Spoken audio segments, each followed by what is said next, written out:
This conference will now be recorded. So thank you, Joel, for doing this for us. Would you mind just sharing a little bit about what you do, and then we can go with the training?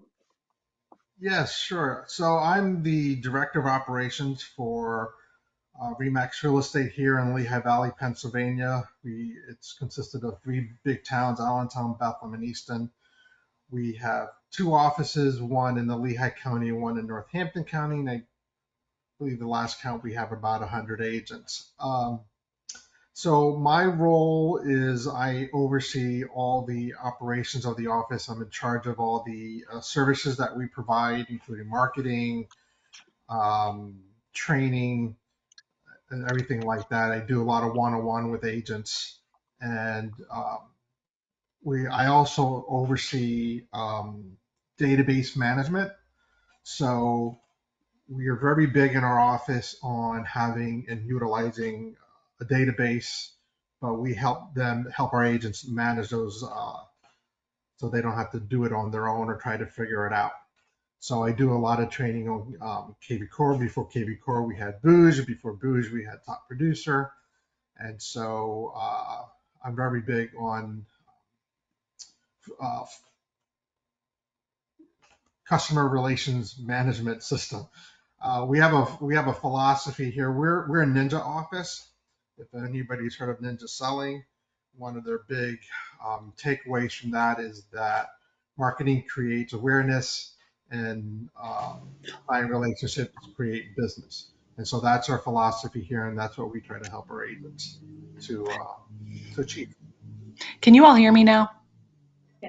Yes. I've been with Remax going on my 18th year, and I would say the last 13 has been in this current role that I am in now. I started out as a technology director, so that's a little bit about me. So I've known Anna through the channels, through the long days of Bouge.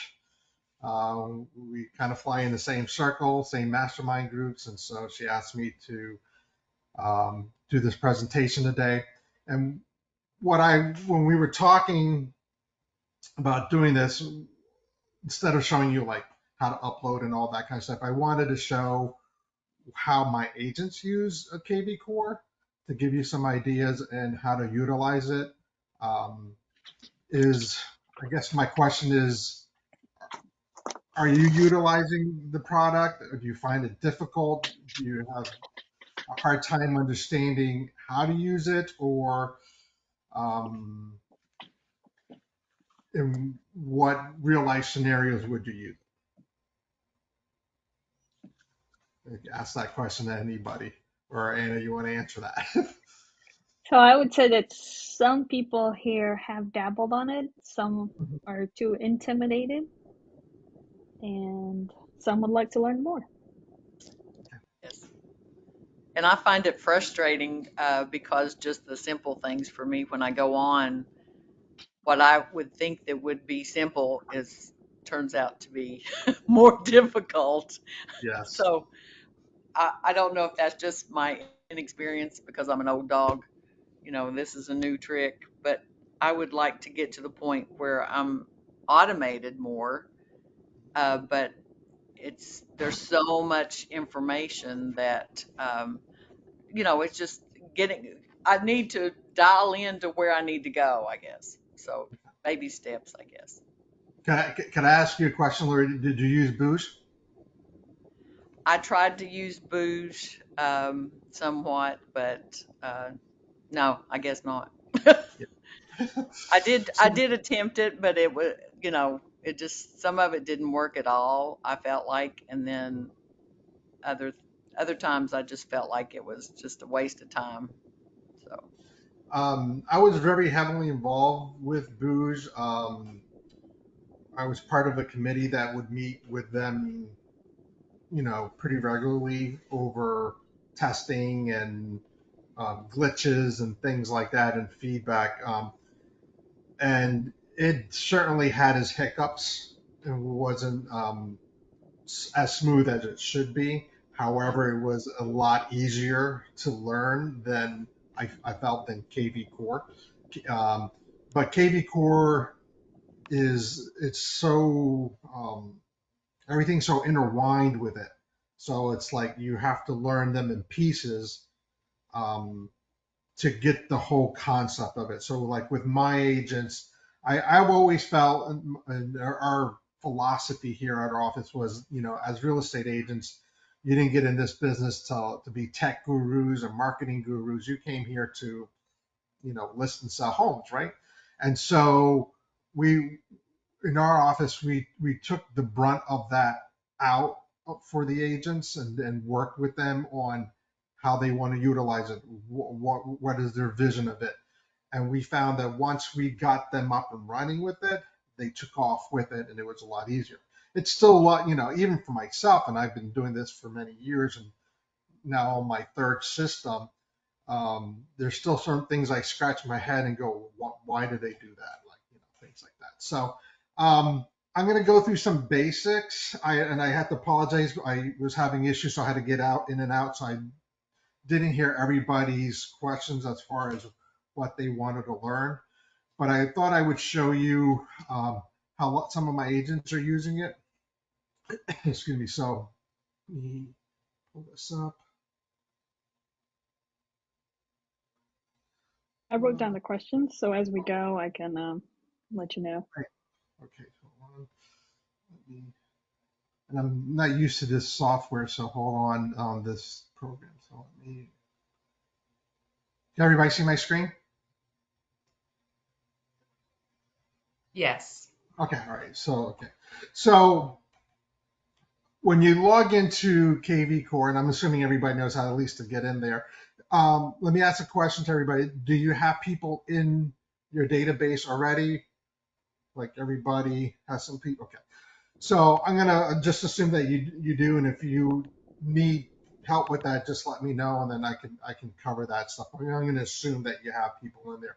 So this is my dashboard. I'm the director. I'm the admin, so I'm seeing a lot of my company's information coming through the pipeline here.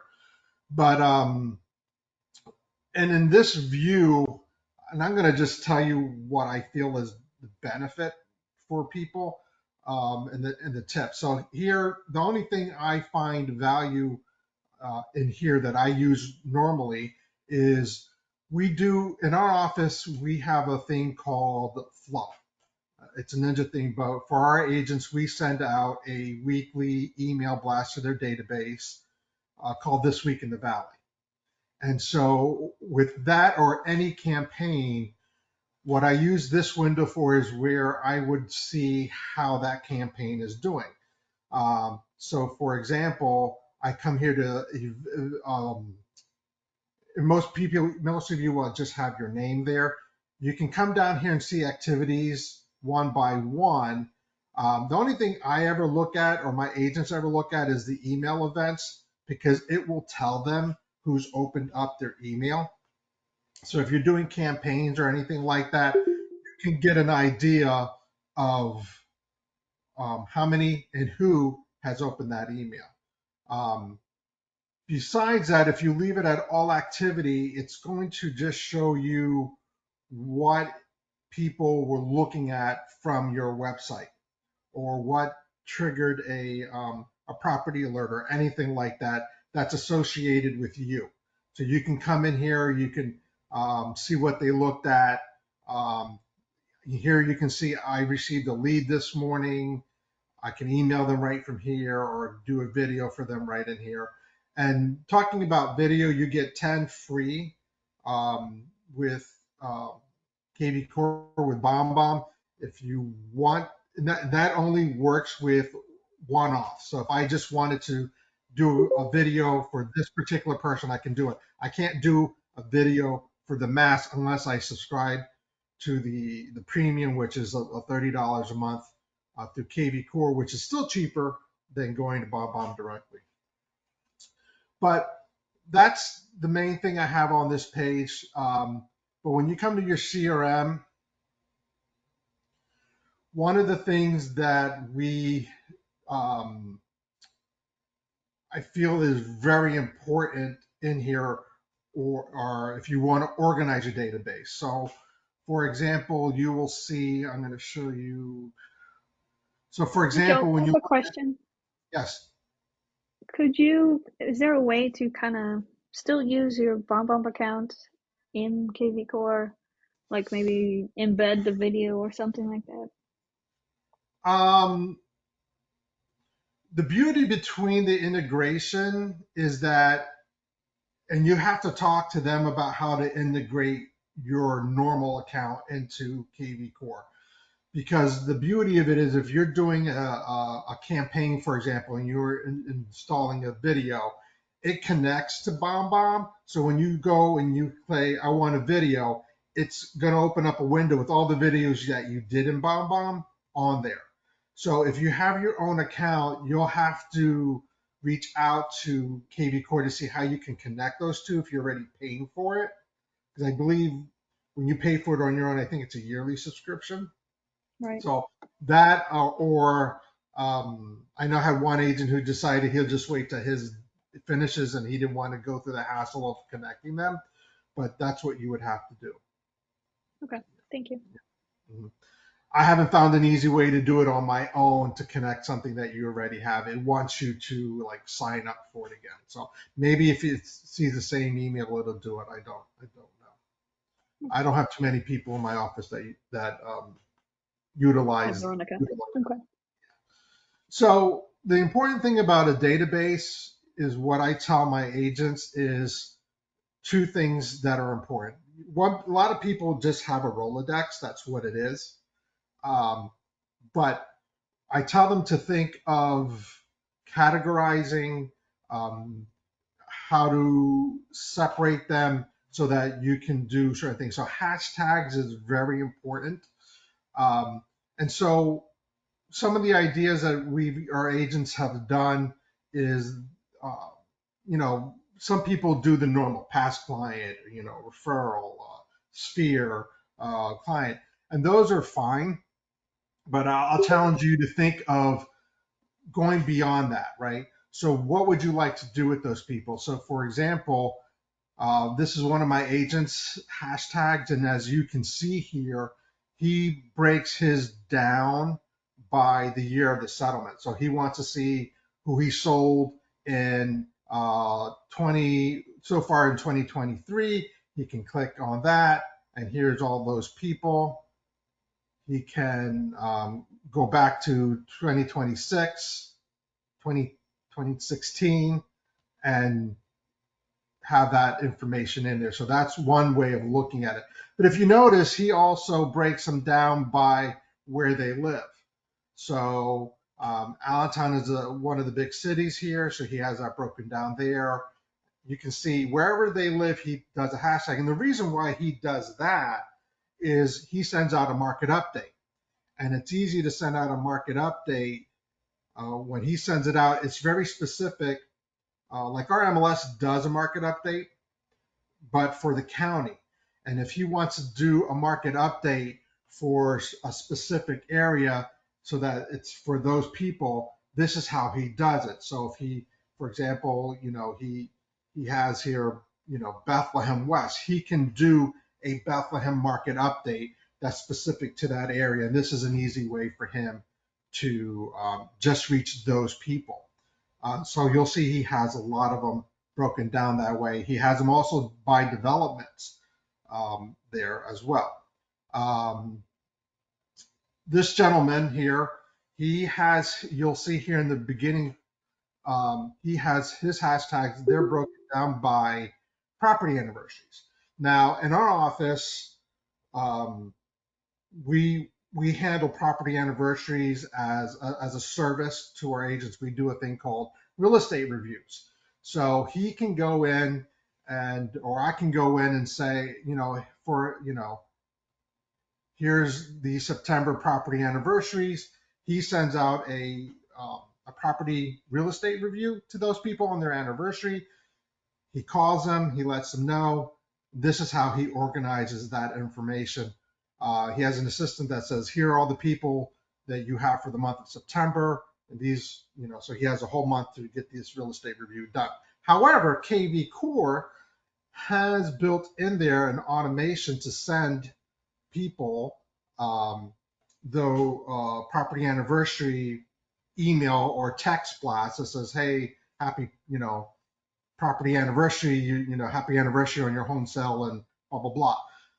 So you can do that as well. So those are two things I really work my agents to think of what they want to do. Now some have like book clubs and certain things like that.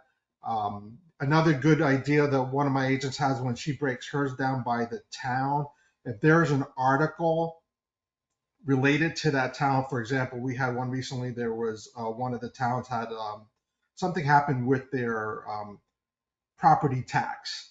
So everybody in her database was tagged with that town, and we created a marketing piece with the article to those people specifically on there. Another idea that we do a client appreciation.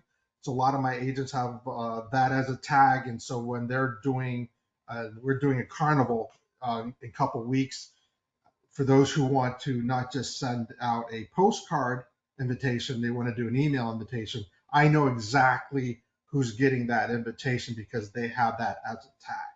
So you have a lot of ideas, mailing lists. I have Hey, agents that, Joel. yes. Lori has a question. Oh, sorry, go ahead. I can't see everybody's the screen, so go ahead. So I was just wondering, do you use the review? Which reviews do you use, like RPR or from the multiple listing or kvCORE's review? What when you send I out those property use reviews? I have a program called Focus First, Focus and first. yes, and so what I do with that is the agent will do whatever they use for their comps, right? They can do like basically you do your comps. They just give me the MLS numbers and I plug that into the program, and it gives me these. I can use it for listing presentations, for example, and get what we call visual reports. But one of the reports in there is called a summary. And so what it does is it enables it to start a conversation. So I'll take that and we have like an 8-page booklet that has stats, a letter from the agent, something that explains it. The summary is 2 pages, and then I have some agents that mail that out. We strictly do not like to email it out because what we're trying to do is get the contact with the consumer. And I could always send. I think you might have an example of one that I put in the Ninja page there of one that I did, but um, so either our agents call to say, "Hey, it's coming," or they'll call and say, "Hey, did you receive the real estate review?" I have a couple agents that drop them off so they could have that face to face with I the have a person. client who likes to meet with me for lunch every now and then, and I try to bring a real estate review for him. So Yeah. for those of you who don't know what a real estate review is, it's kind of like it's called a review of their portfolio, kind of, and it comes from Ninja Selling. So think of it as a CMA for the house that they live in right now. So they know what the market is doing around their house, and they have an idea of what the value, how the value has changed and all that. Yeah. Sorry, I lost my voice. Gives you a fair market value so that they'll see basically the homes that sold in that area, especially like in a development. It's really easy. Um, it'll give them an idea of what the fair market value of the property is there, price versus square footage. Um, and again, it's not to be like this is accurate, but it's to be like this is the ballpark, and you can see what the home sold for and what they listed it for and what they sold for in that area. So it gives you a visual instead of having like a 20-page CMA report. But we give that on their anniversary so they can see. I've had a lot of agents who had success with people refinancing for that, or getting equity out of their home to maybe do repairs or renovations because of those reviews. But the main focus is it's one way you stay in contact with your clients. And we use kvCORE to do that. So a lot of my agents are in that program. And so their database is broken down with the property anniversary. So instead of sending the automation, they'll do the report, but it still works the same way. And if you don't want to use Focus first because you don't want to pay for another Mhm. tool, kvCORE also offers Core Present, which has Correct. some similar things to Focus Yes. first, but just a little bit different. Correct.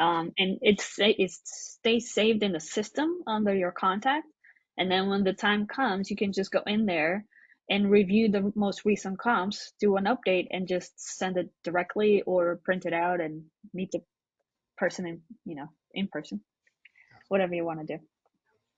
Um, so in this particular case, you'll see the hashtags are underneath the name. Another idea that a lot of my agents use this for is we provide a service like a postcard service, um, whether it's just listed or farming or whatever. And so they'll have like, um, in this particular case, this is his database and he has a mailing list, but this is how the marketing department, when he says, I'm doing a postcard, send it to my mailing list, we already know which hashtag to use, and he's responsible for keeping that up to date. We just pull that list out because we can do labels out of that. So, and I have some agents that are farming certain developments. They'll have that in their database with that subdivision or whatever they're farming as a hashtag. And so they'll say, hey, Nikki, can we do a campaign for, Whispering Hills? She knows exactly where to look at. Agents responsible for keeping it. So a lot of my agents have their database organized this way. And you can have as many hashtags as you like. Um, just, sometimes agents create too many hashtags and then I'll say, well, you could have done that as a filter versus a hashtag. I had somebody did that to me this morning, but I guess the more the merrier, whatever's going to help you organize and you can find out what you use the most and you don't. The other thing up here, I tell my agents at the top, you'll see here, you can create a list, a filter list so that it's easy to find it. Because when you first log into the Smart CRM, it should be by alphabetical order, but it's usually not. It's usually what comes in first as up top, and then your rest of your database. So in this case, if this gentleman wants to just see his A-list clients, he can just click that, and then just those people show up there. Or he wants to see his like his sphere. He can just click that, and those people just show up there. So yeah, I would say if you're trying to learn anything or look at any videos, the filter list is probably the best thing to do. Um, like for example, you'll notice here there's in the middle, there's like no phone number. This is a mailing list, so he doesn't have phone numbers or emails for them. These are just people he's strictly emailing to. But if you come down here let me go to all and do a filter list, you can click any of those. But for example, if you just wanted to search by hashtag, let's say for example, I'm looking for '09, property anniversaries. I can go and see who has email, who doesn't have email information for, and then I can just hit apply, and just those people are up. And if it's something that you're going to do a lot of, you could actually save that as a filter and then have it up top here for something that's quick. Any questions on that before I go into a contact card?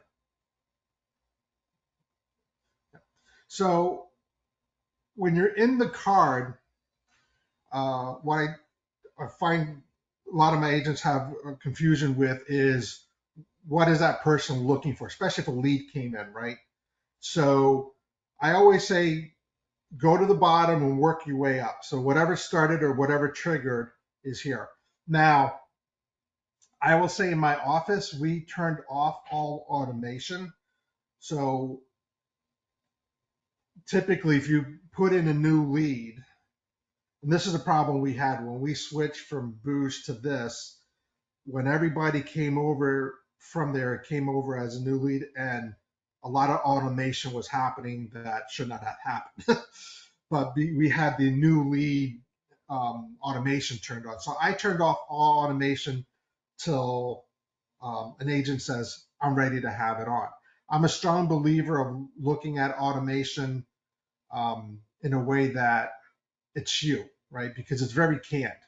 So a lot of my agents had redone their automation, the campaigns and the trigger points, so that when they do happen, it sounds like that agent versus, hey, are you looking to buy or sell, whatever, and it might be somebody you've been working with already, so it kind of makes you look, ridiculous. So we turn that off. So on this side, obviously you have your information on the person. It gives you a summary.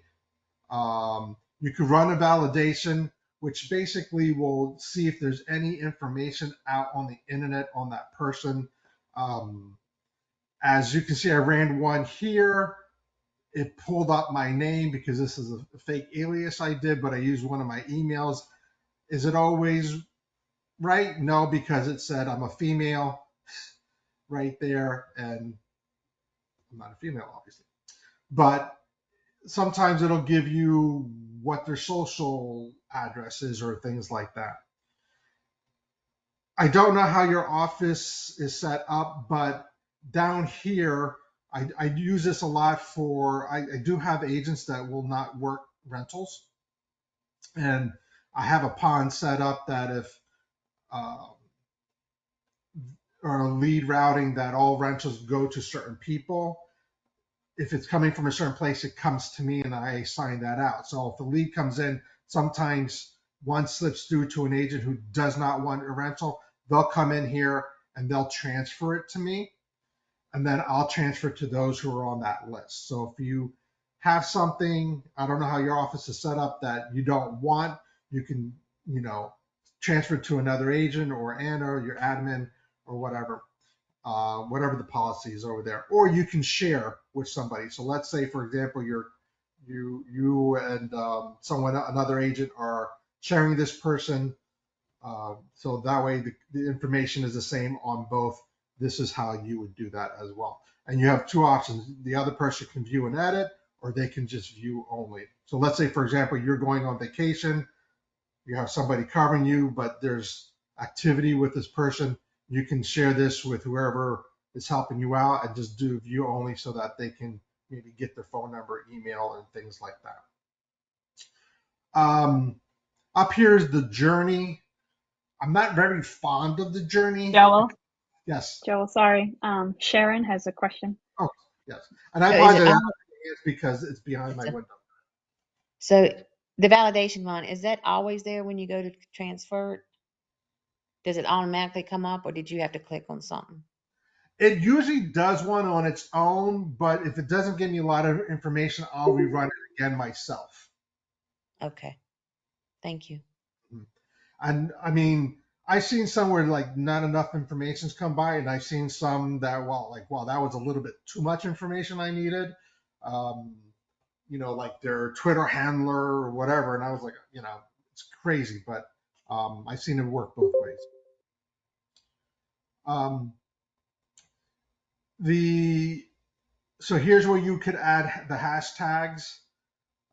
And I will say, if you're starting to do a hashtag, create one for the person first, then it will automatically show up on the list. And then over here, now this is pretty, I found that out the hard way. If you're doing an upload from a CSV file,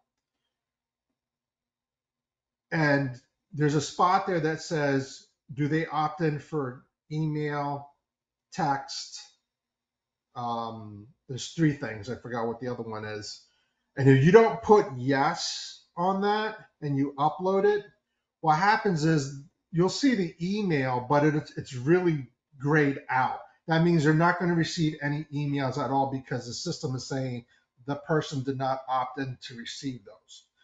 If you happen to see that, you could always come to the send email and it'll give you that option, or go to more actions.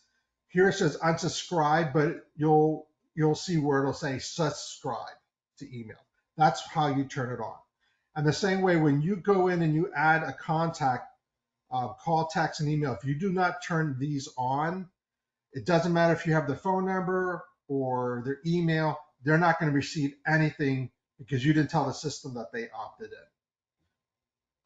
The only way that an email will show up there is if the person did something themselves, or like wanted information on your property or were on your website or anything.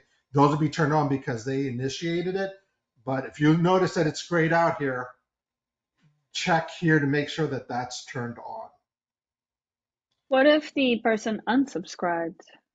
If the person unsubscribed, you'll notice that it will also be grayed out. But down here on the list, it will tell you that they did it. So you won't be Now, able to subscribe them back in.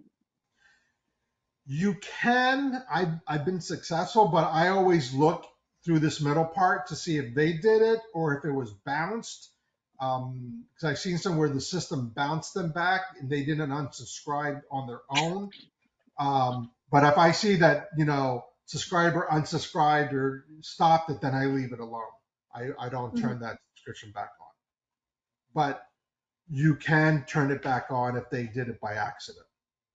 If they came out and said, hey, I'm not receiving this anymore, what happened? Then you can say, well, you unsubscribed, and then you can put them back on just by going to more actions. Here it says unsubscribe, but it would say subscribe, so it'll put them back. And it's going to ask you, are you sure this person is subscribing? You just said yes. Okay. Lori has a question. Go ahead, Lori. You're muted. So when, yeah, I realized that. So when I upload from like several of my, I guess from my phone, all of them came in as buyer. Mm-hmm. So I was going through there and changing those to what they are, but it seems that I don't know exactly how to do that. So could you go over how to do Yes. that? So if you don't tell the system, and this is a part I don't really care for too much, if you don't tell the system what type of category that person's in, it's automatically going to default to buyer. So, for example, Zachary Drake here, and let's say I did an upload or I added him through my phone, came as a buyer, and maybe he's, maybe he's my, he is a seller. All I have to do is click seller. You could, in this case, you could have both, right? But when you go to the add a contact, it's going to ask you here, so you can select one. And then under here, you pick the status. Are they spheres, a prospect? Is it a new lead, a client, contract, closed? But if you don't do anything, it's a buyer. And if you made a mistake, and let's say you are here, okay, let's say you just uploaded 10 people and they all say buyer, you could always click all of the ones that you want to change, come to more actions, and then you can change status. And it's going to say, well, in this case, we're talking about whether they're a new lead, a sphere, a prospect. Where can you change? No, I think that one you have to do individually. You can change this part as a group, but as a buyer, you'll have to do that individually. So you would come in the person and go buyer, seller, renter, vendor, or agent. That's where you would change it. Answer your question? Yes, thank you. Okay. So here's the, if a person comes in as a new lead and they start interacting, let's say they open your email or you email them or they responded to your text, the system will automatically move them to active lead. And then you can move them to the final 3 if you want. Most of my people already have that set. They'll just, close is when like the deal is done. And so a lot of my agents will leave it closed for the year.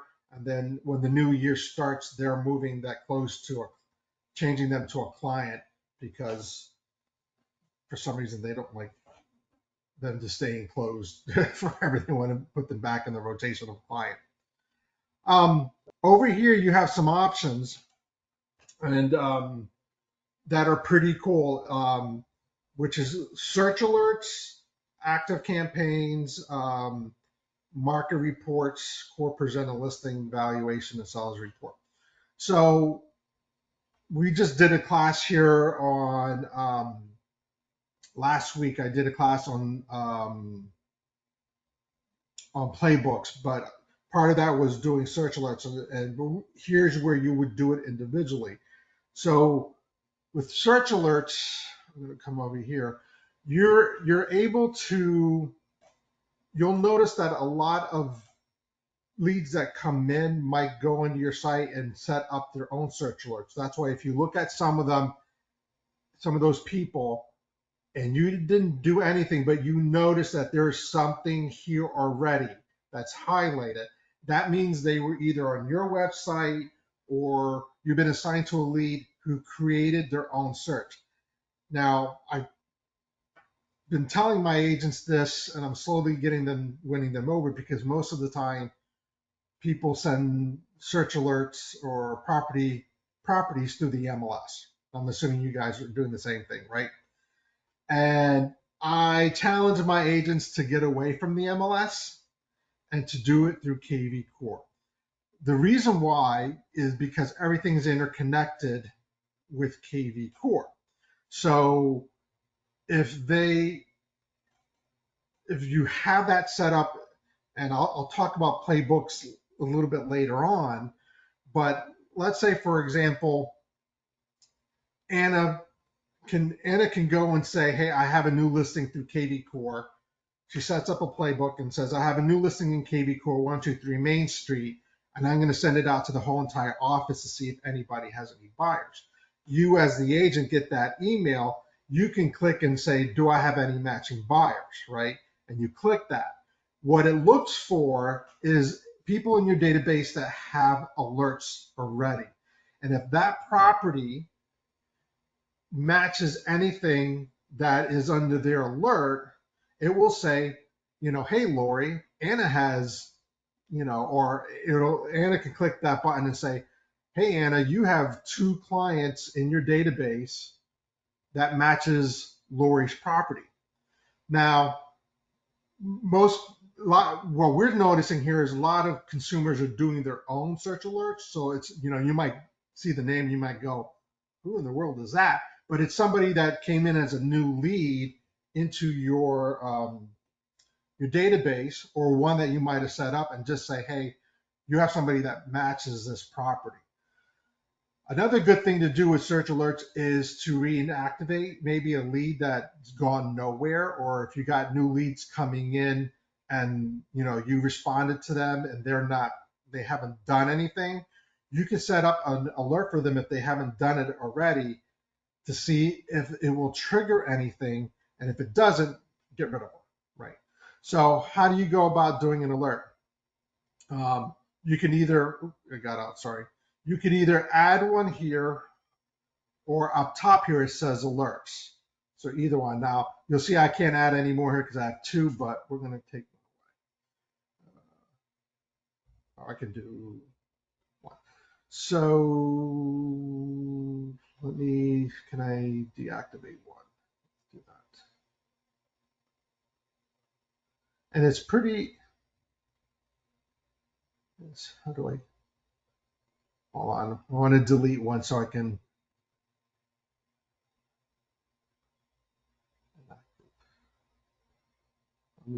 let me just go to somebody else in my mind. I go to Ronnie. Okay.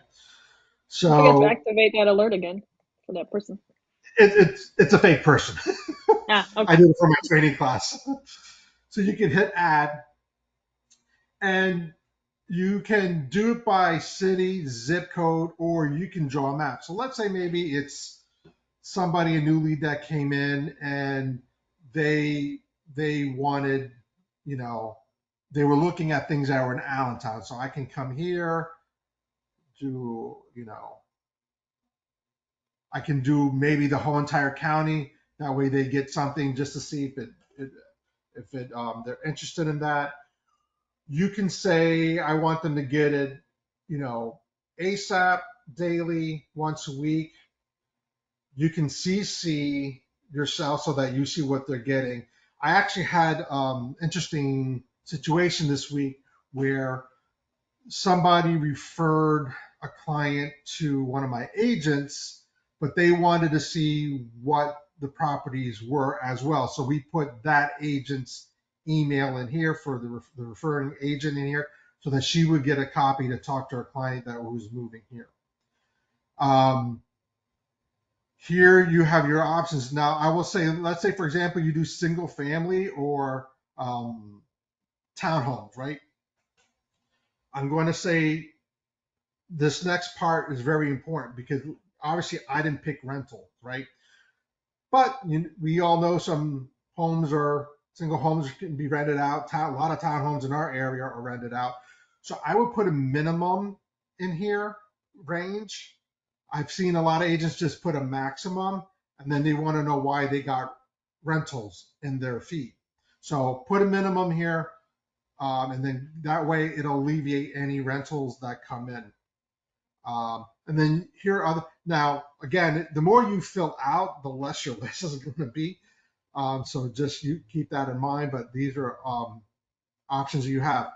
Keywords down below. So what you can do is, let's say, for example, I don't see let's say in-law suite. You're looking for a property that has an in-law suite. Obviously, in all these here, you don't see in-law suite.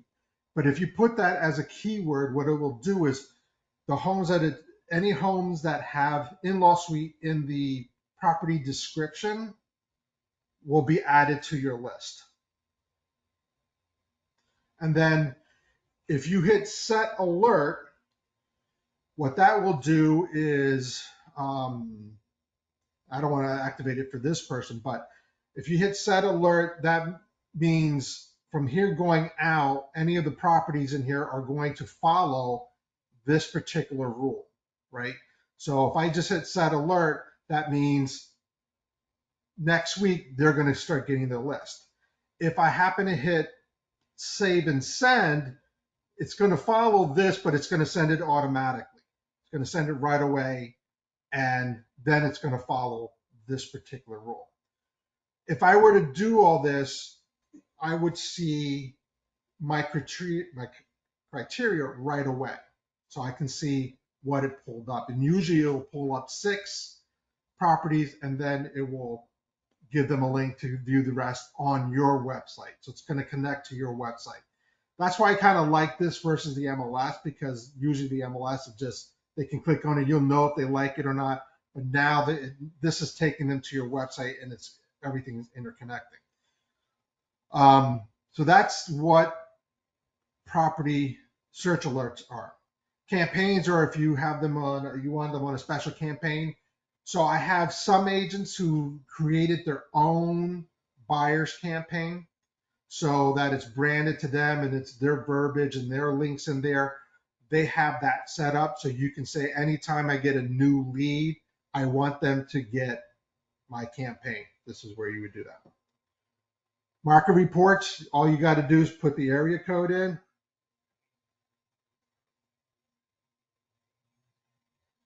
And you can tell it how often you want them to get it. They'll get an email with the market report, which it'll tell them how many homes for that time period sold and whatever. I'm going to skip core present, but listing valuation, if this is a seller or you're trying to prospect someone, you can send them a home evaluation to your website where they put their address in for them to get an estimate. And then seller report is pretty good. If this is your seller, you can set it up that they get a seller's report of how many times that home's been viewed in your website and in the Remax.com. So these are where you would add that information. You could add your MLS number in there, and then this person will start getting that campaign. Hi, Joel. Yes. Could you tell me the difference between the listing valuation and core present? I think core present is more for a CMA, where the listing valuation is more of a um, quick, I don't want to call it Zestimate because we all hate Zillow, but it's more of a report where they'll get, uh, let me kind of show you, um,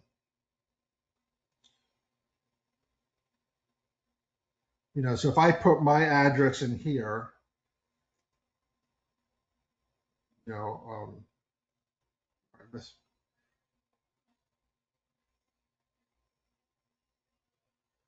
this is, well, it's not talking. I just picked an address there, but it's I can I can have the system email me a report of what the value of my home is. Where a core present is more of a in-depth CMA type of product. That's a little bit more in depth. Um, and then, yep. Gloria was asking if, sorry, I was gonna say Gloria was asking if she can like do a search for listings with more than 5 acres. Yes, if it's not one of the criteria in there, I would do that as a keyword. And then if they opted out of receiving direct email from our MLS, will they be able to receive alerts? From here, yes, because it's two different platforms. And the property details, I'm going to just tell you what's important in here. If you're doing the, let's say, a real estate review, or you want that automation of, hey, happy property anniversary or birthdays, this is where you fill that out.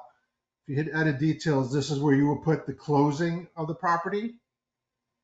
And then this is where you would say, yes, I want to send them the email text that I have set up for that. And then the other thing I would say that's important in here is the spouses. So if you're doing a mailing, and let's say you have Zachary Drake, husband, on one line, their own person, and this is how I'll tell you to think about it.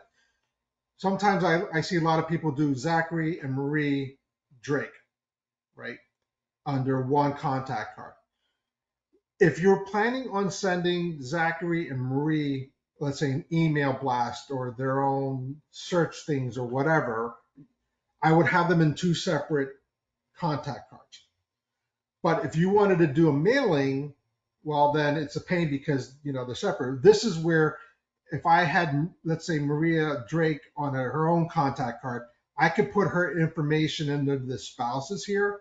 And when I go to do a label, it'll say, hey, do you want to do individual or household?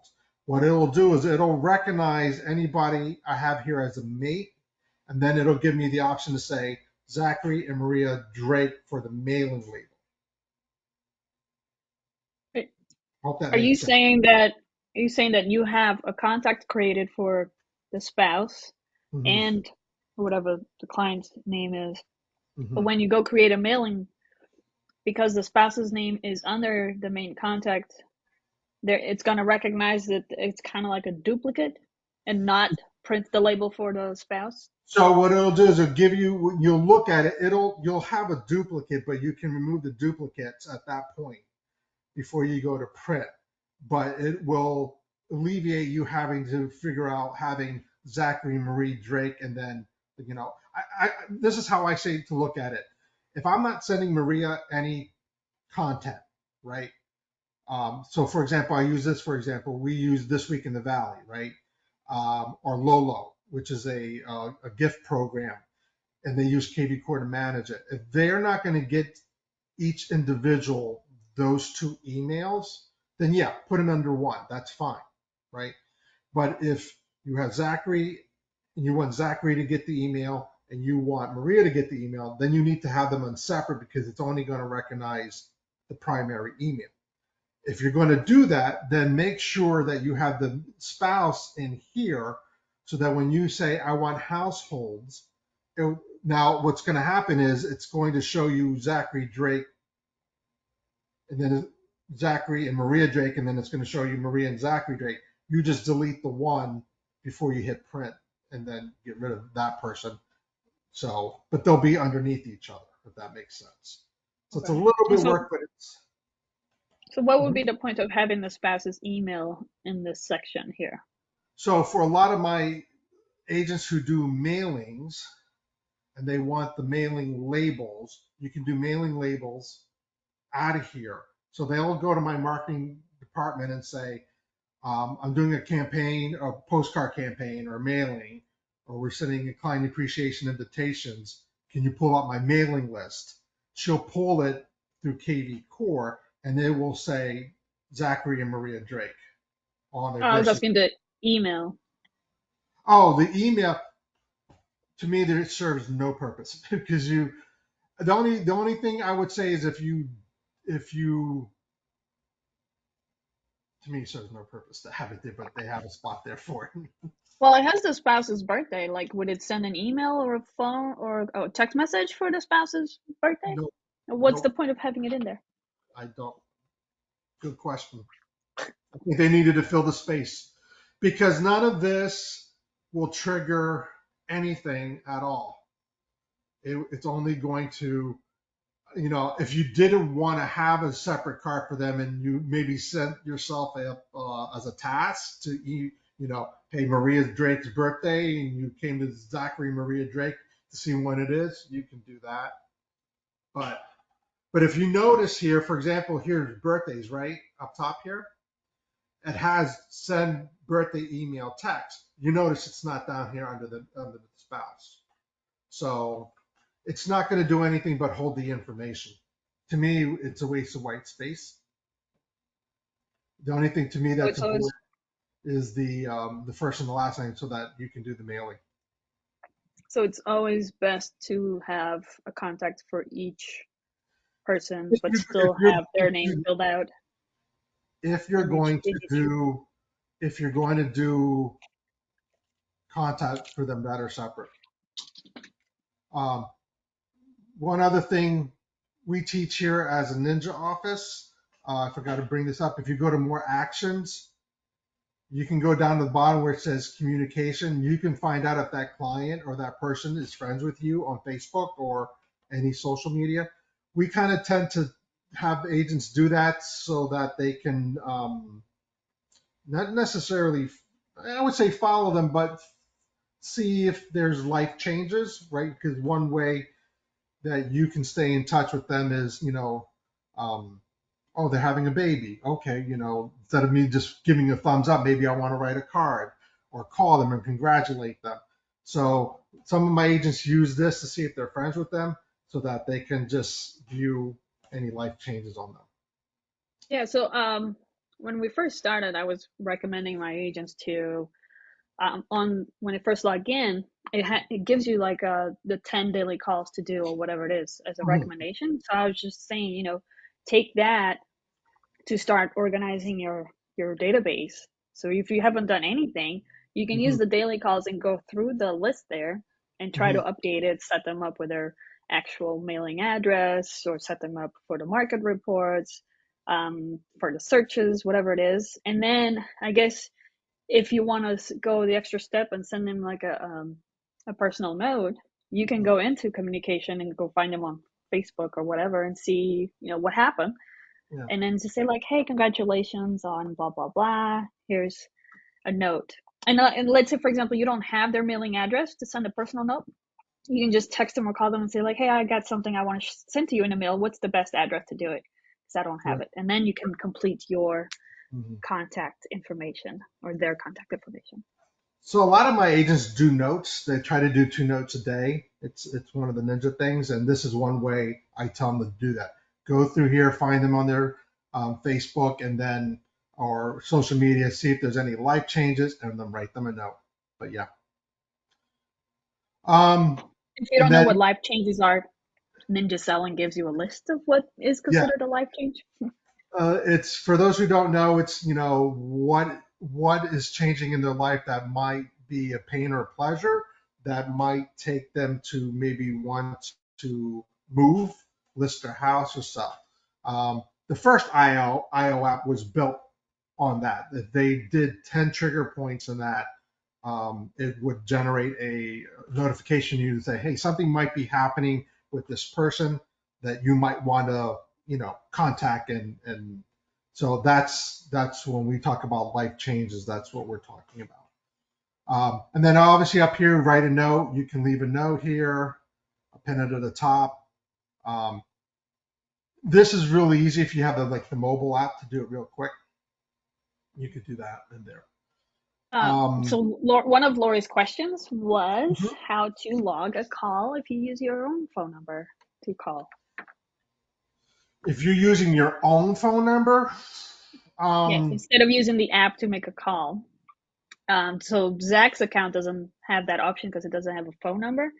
But if you pull mhm, up something else, there is an option to, when you go into like log call or to yeah. call, you can log the call in there. So So right now where it says call now, and then you can do log call right on the next the tab log open. call right there, yeah. You could do that And then you can there. say if it was outbound or inbound and then write your notes in there. Yep, yeah. And once you're done, if you told them that you would call them again, you can just go in there and Add a schedule a task. call so that Mhm. it will pop up on your to-do list or whatever. I don't think I have that. That's the easiest way is especially on the phone, because when you open up your phone, it gives you these options right away. That would probably be the easiest, so that you wouldn't forget what that is in there. But I believe even if you did it that way, then what it should do is put it under your notes or your task as well. Any questions on the contacts in here? Um, if you wanted to do a mass email, you can click. I can click everybody here, do mass email. If you had a template already, so for example, I have a template here. This went out to my agent's database yesterday. I can do this as a mass text email from here, or I can have it scheduled. And then the same with text. Again, if you're doing multiple for video, you have to be subscribed, or you can just do one per person. You have 10. I think I covered everything under the contacts. So question, if you were Yes. sending a mass email and when you're building your email, you add a core video, it won't send to more than 10 people? If you only have the free version, it won't send it. It's going to give you an error and Okay. say you need to subscribe. If you do subscribe, then you could, uh, so for example, let me, before I even get there, if you come in here, I don't know if they loaded all the my campaigns in yours. Did they do that on yours? Um, Um, I've seen some offices have this list, and I've seen some that do not. This is your automation. If you do not want to send the automation till you change it yourself, they're going to be in blue. I would turn them off till you view them yourself. Okay. So corporate has put these in here, but I've noticed that some offices have it and some don't. A lot of my agents have their own that we built out, and so they have those turned on, but um, not. But if you're coming into templates, does anyone here send out like a campaign through kvCORE yet? Has anyone done that? I don't think so.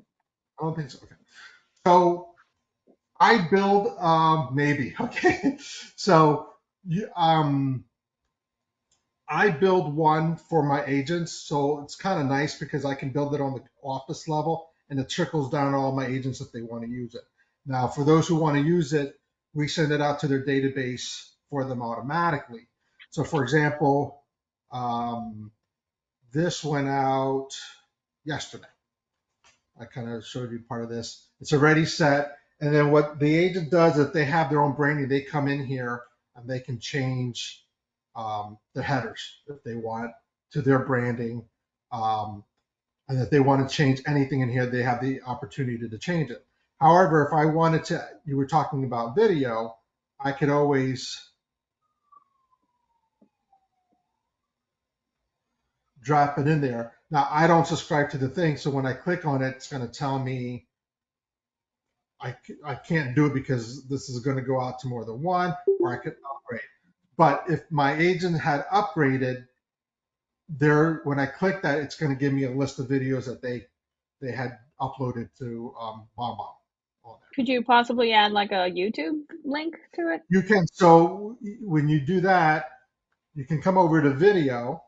You can do the same thing, add video, click on it, and then it's here's going to ask you for the YouTube or Vimeo link. URL. Yeah. Okay. Now, I will say, but when they click on it to watch it, it's going It to will take open them up to. in either YouTube or video. So, and then they would have to come back to get the rest. So you have to keep that in mind. So I kind of do mine a little bit different. I have a different platform that will allow it to play it in there. So when they click on it, they're getting like the email again, not into their inbox, but opening up in a browser so that the information is all there.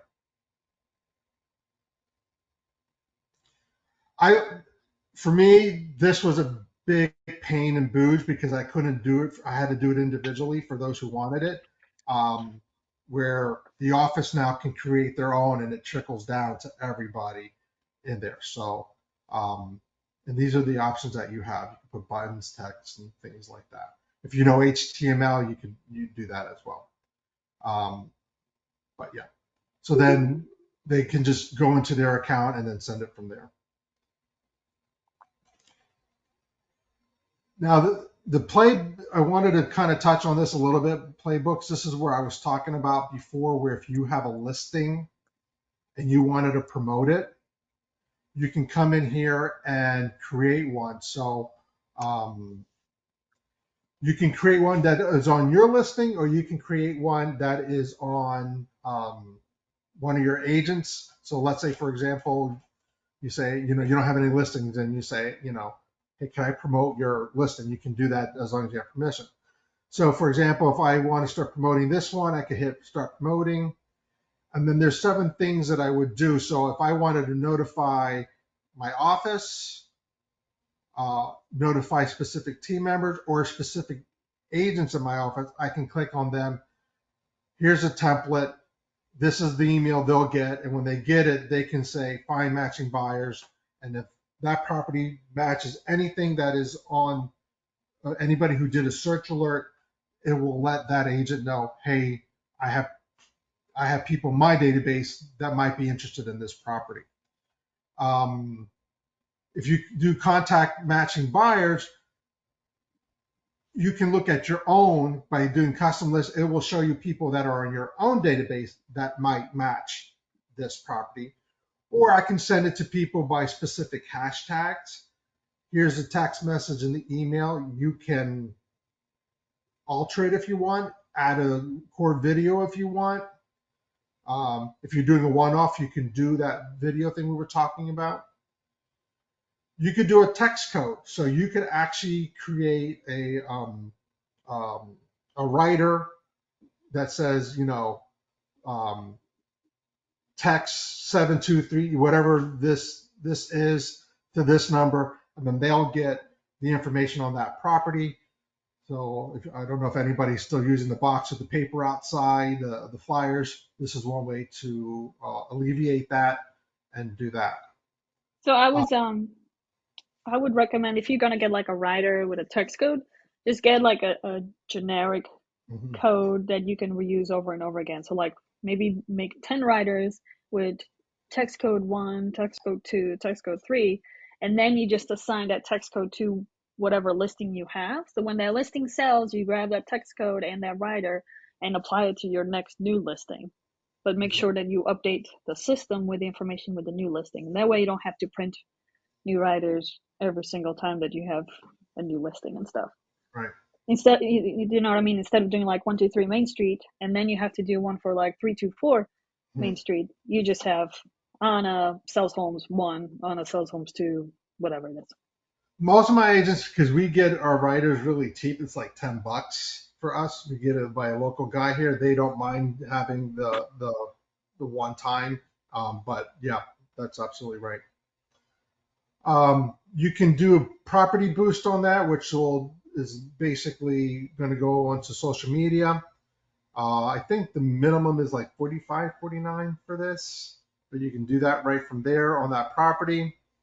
And then digital promotion. So I know somebody talked about squeeze pages and landing pages. Here's where you can have that done automatically based off of the property. It's going to generate that link for you. So if I click on, anybody know the difference between squeeze page and landing page? I do. You do? I do.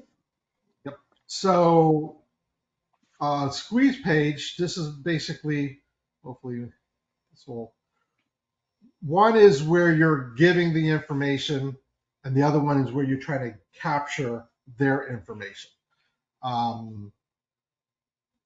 Get the other link real quick.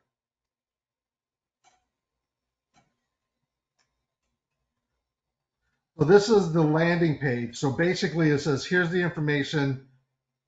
If you want to see the rest of the pictures and the information, you got to put your email in here, and then it will take them to that page on your website to gather that information.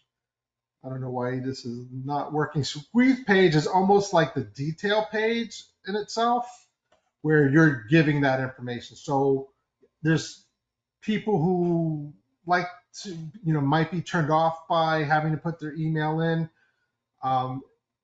So basically, kvCORE is giving you the option. I do not know why it's not loading, but that's the difference of both of those. So that's basically the playbook. The other playbook that you have here is gather information. I'm not going to go through that. I kind of already talked a little bit about. But the only benefit I see is if you kind of go through this and you do the work your sphere. What's nice about that is you can go through a hashtag, and those people in there, it will show you what information you're missing out of them. So if you wanted to see who doesn't have an email, or this person doesn't have a phone number, and you want to start putting that in, that'll help you do that in there. So, but I think promoter listing is going to be pretty useful, especially if you want to promote a property and see if you can get people in your office that might have a buyer for that. Anything I missed, or anything that somebody wants me to cover? What were some of the other questions? Lori was asking about a landing page. I'm not sure if that answered her question or not. Lori's So muted. It did. It did. yeah, Okay, It answered good. because I was wondering how to add that. what's nice, Lori, what's nice about landing pages, I will tell you. Let me see if I have any here. They do not have to be property specific, which is really nice. So I've done, you can do them on a coming soon, or so if you saw that email that went out that said this week in the Valley, a campaign, I have some of my agents have a landing page that say, do you want this week in the Valley in your inbox? Sign up here. And they sign up, and then it gives them a special tag, and it puts them in kvCORE so that they automatically get on that list. You don't even have to do anything. You can create a landing page for here's an example of that one. Things to do in the Valley. And all they have to do, it tells them what's in it. They put their email. They can see the list now. It puts that person in the kvCORE because they signed up for it. You could do this for open houses. You can do this, do you want to see new homes in 18103, your zip code, or all of this is, you could edit all of this. So you can basically create a landing page for anything, and then change it. Like you'll notice that the background here, this is the steel stacks, which is pretty famous in Bethlehem Steel in our area. So there's a lot of options you have with the landing page to do. So you can create it for anything, but it's to capture the person's email. So for example, this particular agent will take the link and put it on her Facebook page, and then it embeds it in there. And so anybody who wants to sign up for it, they sign up for it. It automatically gives them the tag that it's needed. She doesn't even have to worry about it. So in that newsletter that goes out, is there something that specifies real estate to try to get people to get more real estate information? We've actually found that by keeping the real estate out of it, we had more open views because it's all community based. But we found, I would say we have about 60, my agents have about 60% open rate on their emails on that. It's non-real estate related, it's all community, but I will tell you it has generated a lot of business for my agents because, they, you know, it's a way that they're keeping their name in front of those people. And when it comes to real estate, they know they're real estate because it has their logo and it says whatever it is in there. Sometimes some agents might add a property in there or something, but for the most part, most of my agents keep it non-real estate related just so that their clients don't feel like, oh, here's another, you're trying to gain my business. They're providing information to them and they're getting the business on the back end of it because they know Right. that the person is a real estate person. Well, I see that there's like real estate tips and market reports, so I was just wondering. Oh yeah, and you can send those out in there, or you can create. I have that on our web page, things like that deal with that. But yeah, on there. But landing pages, like I said, if you have an idea, you can create it. It'll go a long way. Mm-hmm. What was any? Yeah, somebody set up their social posts, but they're not showing up on their social Yeah, media I'm account. trying to figure out what's going on with that because I noticed. I mean, mine showed up. I have to see It's if under marketing. my page was down. I was telling you about that the other day. My Ah, page that's was right. down, and so I have not seen. But what's today? One was supposed to go yesterday. I don't know if it. I have to check to see if it went out. Yeah. Are yours going out? The only Mine thing I did. would make sure that when you're in here that you're connected, and maybe you're not connected. So Oh, well, you can't post it on your personal one. It has to no go on your page. business one. You're still not showing up. Is and you're when you go, I don't know who wrote that, but does it show that you're Katie. connected? Does it show that you're connected? Yep.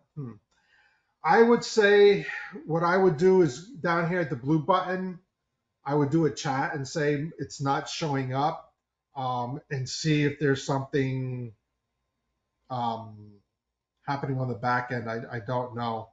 My page, our office page was taken down. We just got it back this week, so I haven't even checked to see if anything was going out or not. But I would go down here and say, hey, it's not posting. Can we see why it might be stuck? And it's also new too, so I don't know if maybe they're having glitches or anything like that. But it's showing me, even though it says personal, it is not personal. It's my Facebook page, so I don't know why. But yeah, I was gonna see if I think that was it. that was it. Not Somebody sure. mentioned about converting a lead to a contact, but she's no longer here, so I don't know Converting. exactly what that. Yeah, I don't know what she means by that. And then somebody said about being more automated. Well, like I said, with the automation, um,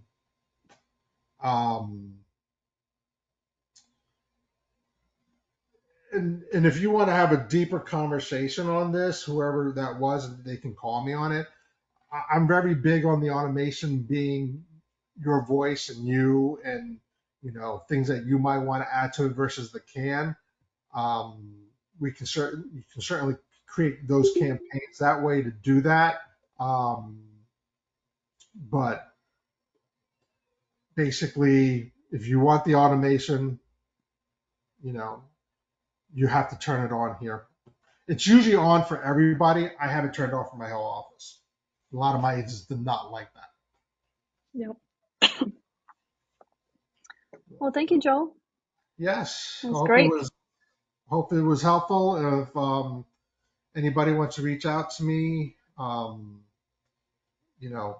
can give you my number, and I'd be glad to help out in any way.